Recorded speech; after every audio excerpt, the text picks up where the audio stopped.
Hi everybody, this is Michael, and after a longer break I'm back with one of my walkthrough videos. Today I want to show you Die Legenden von Andor. This is a fantasy board game designed by Michael Menzel, and Michael Menzel is famous for illustrating games and not designing them. And well, this is his first, but also, as he said, last venture into the area of board game designing. That doesn't mean that there won't be expansions for this, to quote him, if it sells well. Okay, fantasy board game, cooperative fantasy board game for 2 to 4 players, ages 10 and up. It takes about 60 to 90 minutes. And as it's called Legenden or Legends, this is actually how the game works. So basically you select a legend to play for each game, which is kind of a scenario. And there are 5 in the game. There's an additional one on the homepage to download, and the game also encourages you and gives you some of the material to design your own legends, and maybe we'll see the community coming up with further legends. As you can see here, I have the German version from Kosmos, but it's been translated into multiple other languages, and for example, Fantasy Flight Games is in the process of producing an English version right now. But the most interesting thing about this game is the way in which it introduces you to the rules and all the different components and all the things you can do. Basically, this game's rules, if you can even call them that, are very short, and you don't have to read much in the beginning, and then everything is explained to you as the story and the game unfolds, and I think it's rather cleverly done in here because there are other games that have tried this. And what I would actually like to do in this video is show you the introductory Legend 1 with 3 heroes, basically a 3-player game, and show you in which way this game introduces itself to you. On the other hand, I won't spoil you the story. So basically there is a story unfolding. I will totally skip that. I think you will understand the game fine without it. And so at least, even if I'm spoiling quote unquote, the way that the game introduces the components and the rules, at least I won't spoil the story to you. So I hope that's something everybody can live with. Yeah, that's basically all I have to say. Enjoy the video, and I'll talk to you later. So, before we start, let's take our usual look at the components. And I have to stress the fact that since this is the introductory game, I only use a very small amount of the components right now, because one of the things that the game does is introduce you to further components and rules while playing it. And this is exactly what I want to show you. So, just as a reference, over here there's a lot of unused stuff right now. But enough about that, let's take a look at what we actually got on the table right now. So I've decided to play with 3 heroes. We have the wizard, and the warrior, and the archer.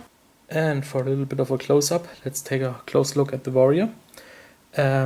You start with a certain amount of strength points, in this case 1.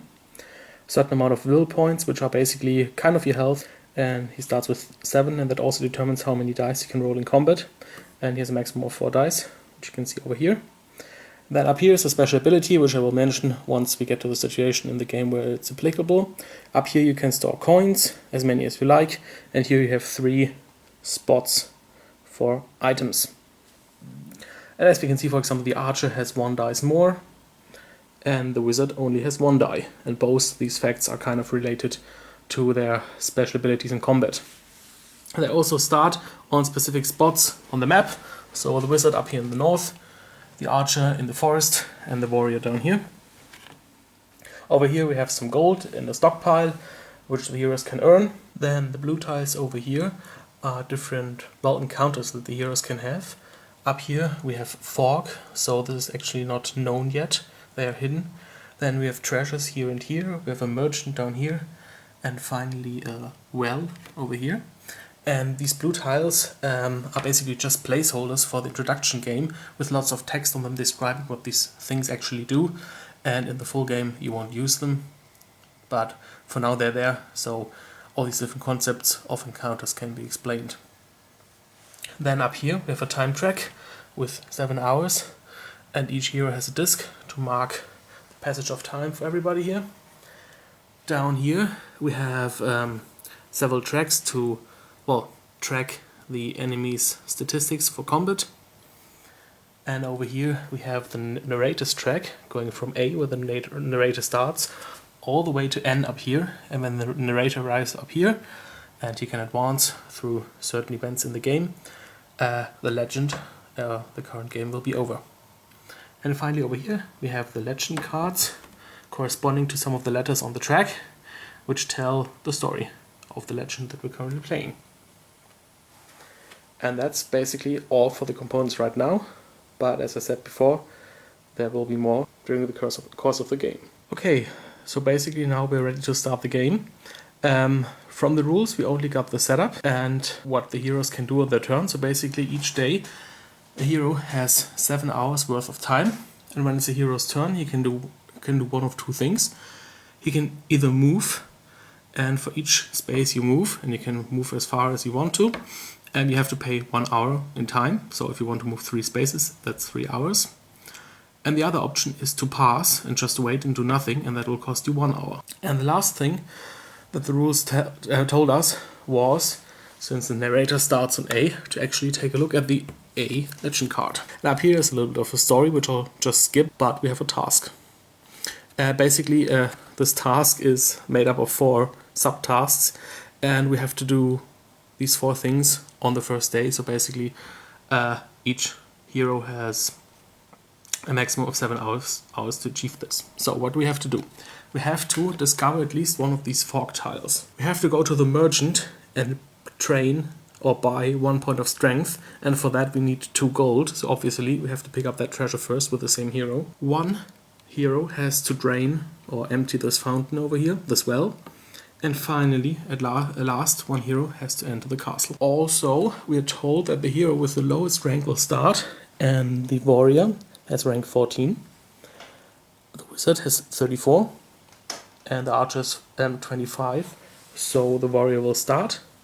To mark that, we put his disc on this little cock here, symbolizing, well, sun rising. And finally, it says that we're supposed to read on legend number A2. So that probably further instructions for us. Okay, so basically each hero has 7 hours. We knew that one. And, well, this first part of the introduction game ends either if all the heroes have used up their time, or if a hero enters the castle. And once this happens, we're supposed to take a look at the rules again and read a little further. Okay, it's the fighter's turn. And since somebody's supposed to empty that well over there, he moves 1, 2, 3 spaces, costing him 3 hours of time. And then on this tile says that if a hero ends his movement on there, he gets +3 will points. But the warrior's special ability is that he gets 5 instead, so actually his will points move from 7 to 12. Furthermore, it says on this tile that it's flipped to the backside, meaning that the well is drained or empty. Next up is the wizard, and he starts over here, and he moves 2 spaces onto a fog tile. And the fog tile says that it's, well, hidden, and you have to turn it over to actually find out what it does. And it gives you a point of strength, and after that it's discarded. So the wizard's strength will actually rise to 2. Then the archer also moves on a fog tile. 1, 2, 3. Going there is a little detour, but on the other hand we still have some time left. And basically, since they're probably positive, let's just give it a try. So that was also 1, 2, 3 time. And 2 will points. So the archer is now at 9. Next up is the warrior, who still has a little bit time left, so he moves 2 spaces. Put the treasure down here. And the treasure is very simple. He gets 1 piece of gold, and this is discarded. So 1 piece of gold is put here. Then the wizard still has something purposeful to do, moving over here for 1 time, discovering the final fog tile, which is another gold for the wizard. And finally the archer can move down here and pick up 2 gold. Now the warrior doesn't really have anything meaningful to do, and he doesn't have enough money to actually go to the trainer, the merchant.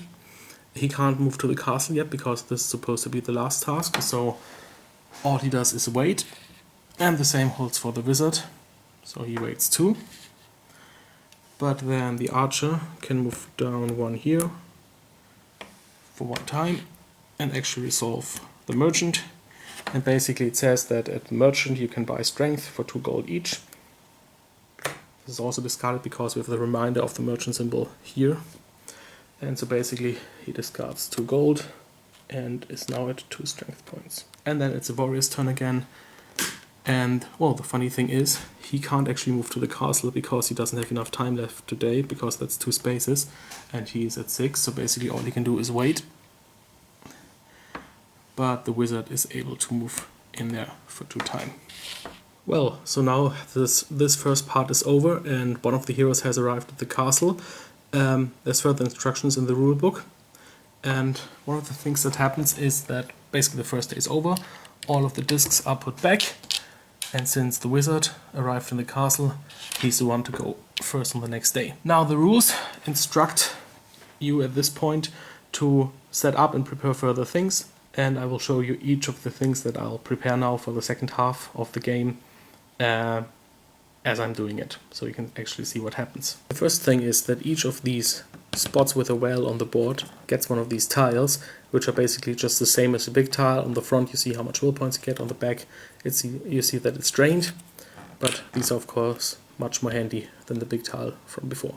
Then we're supposed to prepare one of these red X or blocking markers. No idea what it's for yet. Also we're supposed to prepare one piece of parchment. Then we put one of these star tokens on certain spots on the event track, basically having a reference from these letters to the letters that appear on the card, so we know that each time the narrator hits a spot with a star, there's an appropriate legend card in the deck. Next is this deck of silver event cards with a special one with green arrows that's supposed to go on top, and I already shuffled this deck. And these go on the event deck space up here. Next up are the enemies, and here we have the smaller and less dangerous Gors and the larger Skrulls, as they're called.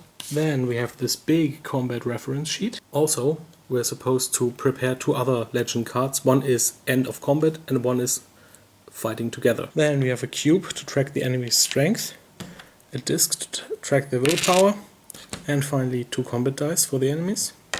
And finally we put 11 of these fog markers at the riverbanks, leaving 4 spaces empty at random. Also the rules tell us a couple of other things. First, from now on heroes are able to exert themselves and put up to 10 hours into one day, but the 8th, 9th and 10th hour cost 2 will points each. And also the game tells us what happens at the end of a round, and basically we're still at the end of a round or of a day because the first day just ended.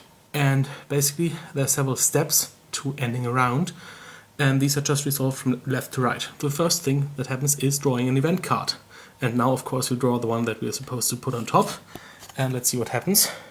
Basically some of the Gors, so the less dangerous creatures, attack, and we're supposed to put 4 of them on spaces 16, 22, 23 and 24. Okay, so we have 1 Gor coming in from the east and 3 of them coming in from the south.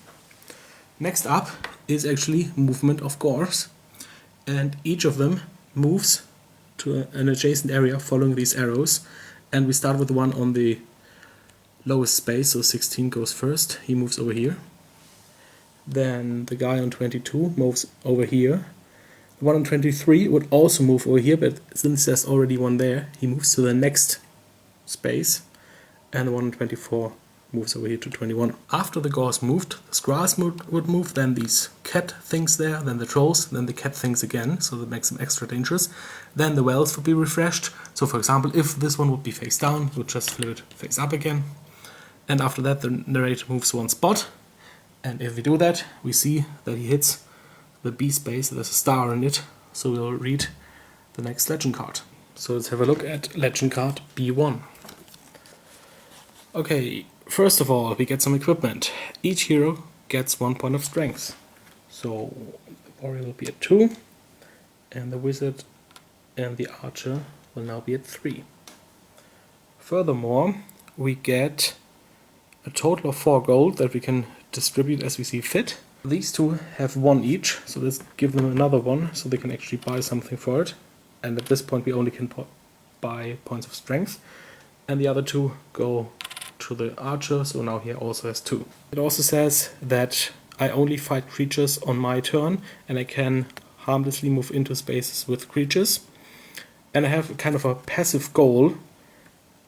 I can't let too many of the creatures into the castle. And I'm supposed to continue reading on legend card B2. To prevent creatures from getting into the castle, I have to attack them. And I can attack them once I move into the same space. However, the archer can also attack into adjacent space, so for example he would be able to attack him. And if combat happens, I'm supposed to take a look at this combat reference chart over here, so I will know how combat works. And finally, there's a little reminder on here that the guy who is on the sunrise space with the cock is supposed to move first. Okay, that's all the instructions from the legend card, and basically I can start now, having the goal of not letting too many creatures into the castle. The wizard is first to act, and he moves 2 spaces down here. But that actually ends his turn, because you can either move or fight, but he'll be able to fight the gore next time it's his turn again.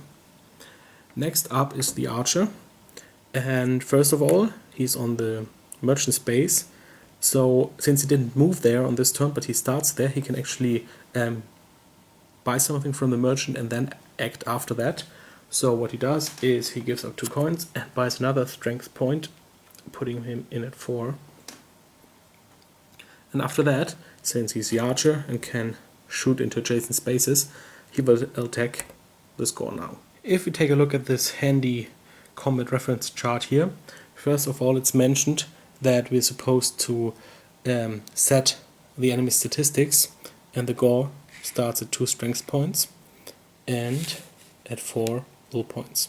Next up is this little flow chart, what happens in a combat. First of all, each round of combat costs 1 hour, so we advance the archer's marker by 1 hour. Then we take a look at how much willpower the hero has right now, and he gets that many combat dice, so in the case of the archer, that's 4. Next up, he rolls all of his dice, looking for the highest one, but there's an exception to the archer, because he always rolls them one after the other and can stop at any time. So let's do that now. I roll the first die, which is a 4. Now I think I can do better. That's a 2. That's still a 4. Getting a little bit risky now.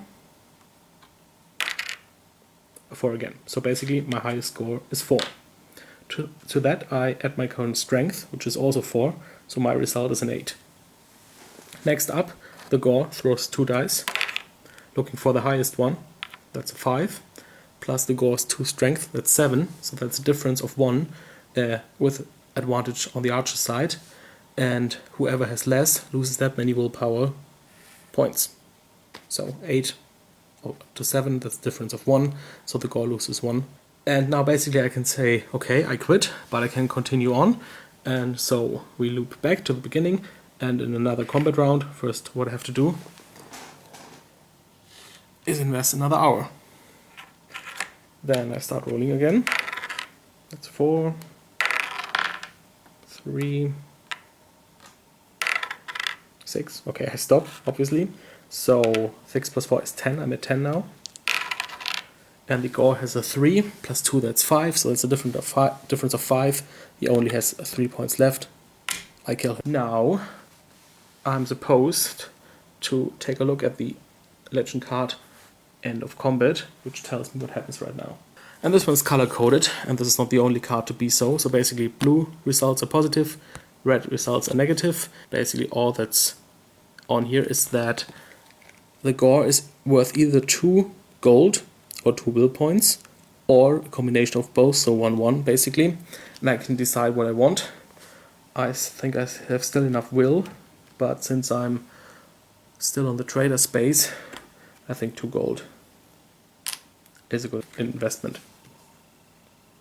Okay, also what happens is that creatures that are defeated are put here on the space with the AD, meaning that each time you defeat somebody, the narrator advances, So basically, if you defeat too many enemies, you don't have enough time to complete the legend. And what will happen right now is that we take a look at legend card number C. Okay, legend card C does two things. First, it says, or it defines the thing with how many creatures can enter the castle. There's a number of golden shields up here, depending on the amount of players. And since it's 3 heroes right now, there are 2 golden shields. Whenever a creature would enter the castle, it's put on here, on a free shield, if there is one. If there is no shield to put the creature on, then the heroes immediately lose. In other words, I can let 2 creatures into the castle, but if a third one enters, I lose. The second thing that the card says is that from now on the heroes can also fight together against one enemy, and if I want to do that, I'm supposed to take a look at this fighting together legend card over here, which will explain things. And then it's the warrior's turn, and what the warrior does first is go 2 spaces to the well and empty it, which gives him another 5 will points because of his special ability. So basically now he's at 17 and can roll all 4 of his dice. Now it's the wizard's turn, but he actually prefers to wait for the archer to help him in combat. So all he does is advance his marker for 1 hour. Then the archer invests 1 time to move over here, so he's in position for combat. And then the warrior moves down here. It's the wizard's turn again, and since we would fight together now, let's take a look at the card. The hero, whose turn it is, that's a wizard right now, can invite others. Each of them has to pay time, but they can add their dice rolls, they can add their strength, and at the end of the fight they have to split the rewards. And should they roll less together than the enemy, each of them suffers a loss in will points. So basically both of them invest the time. And let's go first with the archer. So he gets his 4 dice, rolling them 1 by 1. That's 1, that's 4, that's a 2. That's a 2, so our final result is a 2. That's not too good. Then the wizard only has 1 die, ever, but his special ability is that he can flip his die to the other side or one of a companion in the same fight. So let's see what he gets. He gets a 5, so obviously we'll opt to switch the archer's die to the other side. So that's a total of 10, plus 4 from the archer, plus 3 from him, that's a total of 17. And now the Gore gets his 4 will points, of course, and he rolls 2 dice.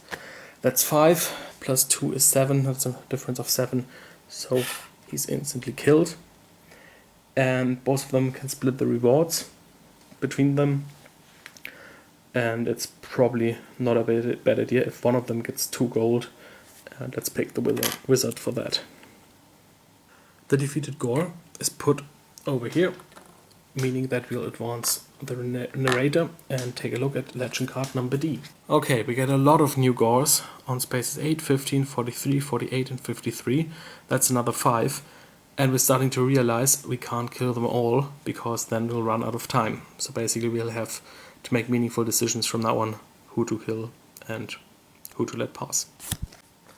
Okay, and this is how it looks like on the start of the warrior's turn. And, well, there's 3 Gores in the immediate area of the castle, and we only can let a maximum of 2 through, so we have to continue at least killing some of them. So the warrior decides to take this one. That costs him 1 time. Then he gets all 4 of his dice. And now he rolls them all at one and picks the highest, which is the usual way to go. But, yeah, well, you've never seen that before. And yeah, the highest one of the 3. Great. The Gore, who basically has 4 will point again, also has a 4 as the highest die, and since they're even in strength 2 and 2, that means that the warrior will lose 1 will point. He decides to go for another round. That's a 6, that's good. so that's 8 in total. And now something ugly happens. If the creatures happen to roll the same amount twice, they add it. So basically that's 10 plus the 2 from the strength, that's 12 versus 8, meaning that the warrior will lose a whopping 4 points of will. And that's probably a good point in time to stop the attack and wait for reinforcements from the other 2 heroes.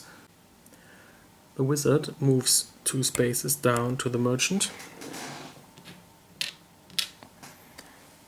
investing his 4 hard-earned coins for another 2 strength, so he's now at 5. And the archer moves 2 spaces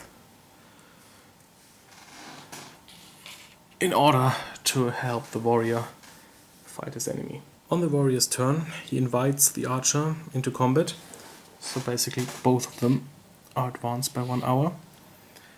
And yeah, the warrior goes first. Now he only has 3 dice remaining because of the wound he took earlier. And his highest die is a 4. Now the archer gets 4 of his dice, rolling one after the other. And I think a 4 should be good enough, so let's stop here. So that's 8, plus 2 from the warrior is 10, plus 4 is 14. That's 6, plus 2 is 8, and well, he starts here, but there's a difference of 6, killing him immediately. And since the warrior is in desperate need of strength, he should just get the 2 coin to buy something. Well, strength. And of course the gore, the defeated one, is put on space 80, meaning the narrator advances 1 spot, but this time nothing happens because there's no star on it. The wizard decides to move up here, costing 2 time, which means he'll have to exert himself a little, losing 2 will points, but at least for him that doesn't mean a reduction in combat dice. And then, since he's on a fog space, it gets revealed, and he actually gets 3 will points back. Then the archer moves up here, also exerting himself a little. That's just fine because he still has 4 dice left. And then the warrior also moves 1 space to the north, basically camping on the well in order to activate it next round once it's refreshed. Okay, now it's the wizard's turn again, and he decides that he wants to quit his day, meaning that he'll be the first to act on the next day, and then the others quit or finish that day as well. End of day. What happens first is that we draw an event card. Okay, we found a refreshing fountain. Each hero that is on a space with a number of between 0 and 9, so that's basically the fighter and the archer, but not the wizard, gains 2 will points. So 2 here and 2 here, which actually brings him back to 4 combat dice. Next up, creatures move, starting with the lowest number, so that's an 8, he moves over here. Then the guy with the 13 moves over here. Then the one with the 15 would move here, but there's already somebody else there, so he moves into the castle and is put on one of the shields. And then here the order doesn't really matter, so he moves over here.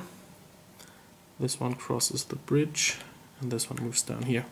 We have no other creatures to move. Then next the wells are refreshed, and the only one that wasn't refreshed is this one over here. And then finally we advance the narrator and draw a new legend card, which basically introduces a scroll on space 32 and reminds us that they are much stronger than the other ones and that they move after the gores. So a scroll is put on space 32. The wizard starts the next day and moves over here. The archer moves over here.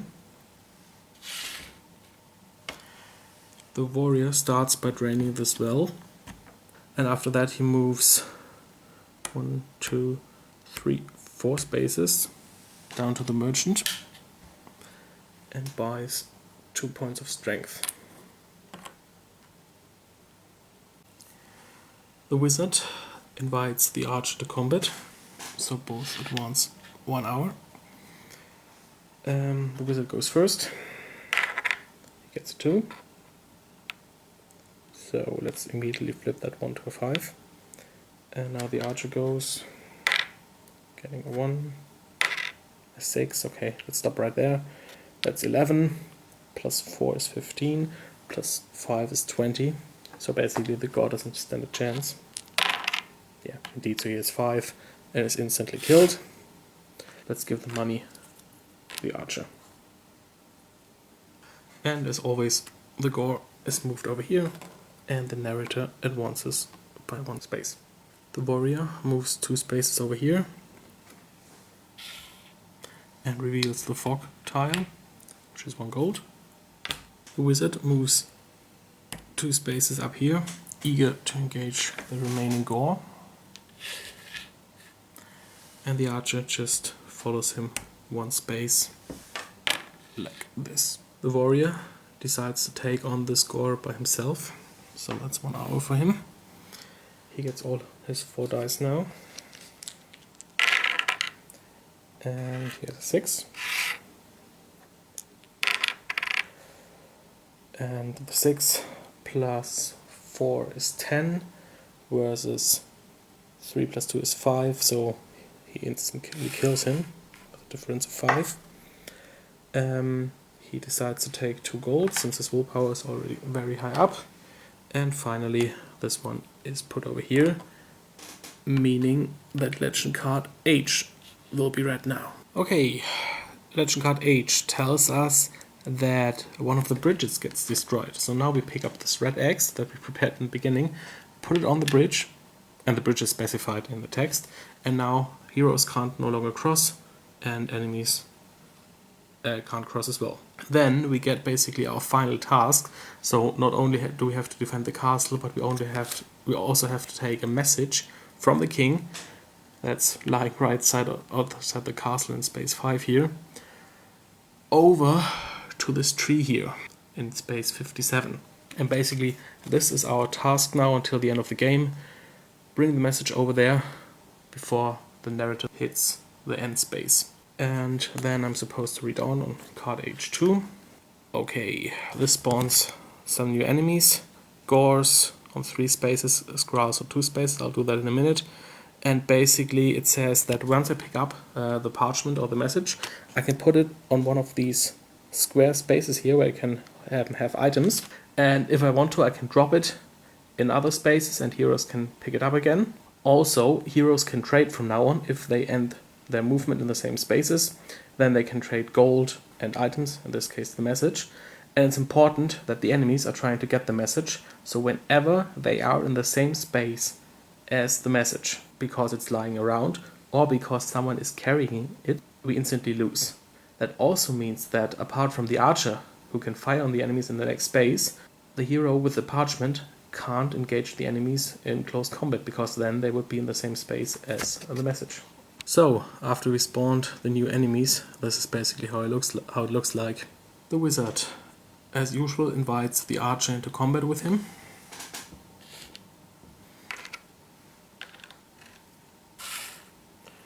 The wizard rolls his die first. That's a 5, that's good. Then the archer's next, rolling a 3, 3, 4, and a 6. 6 is very good. So the wizard doesn't even have to use his power. And that's 11, and together with the strength 20. I don't think the gore stands a chance. No, he doesn't. Again, for the rewards, the archer decides to take the gold, so he can go on a large shopping spree later on. The gore is moved over here. We're now on the I space, so there's not much time left. The warrior decides to exert himself a little by moving 2 spaces over here. So that'll cost him a total of 4 will points, which is okay, so he's now at 15. And then at the merchant he can buy another strength, so he's now at 5. The wizard decides to move over here and uncover this fog space which is an event card.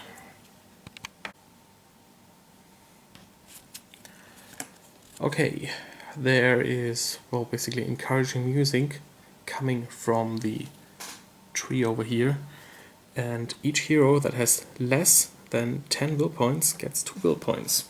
So that applies to the archer and to the wizard. Next, the archer moves down here to pick up the parchment, and that costs 1 hour. And we just put it here. Then the warrior is done, meaning he'll move next on the next turn. The wizard moves over here, reveals the fog tile, which is 1 gold. And the archer moves down here. The wizard decides to move again, paying 2 will points. And revealing this fog tile, which is another gold. And the archer is done. And then the wizard is also done. Okay, end of round. First up is an event card. Savage creatures basically spoil the well over here, and it's removed from the game.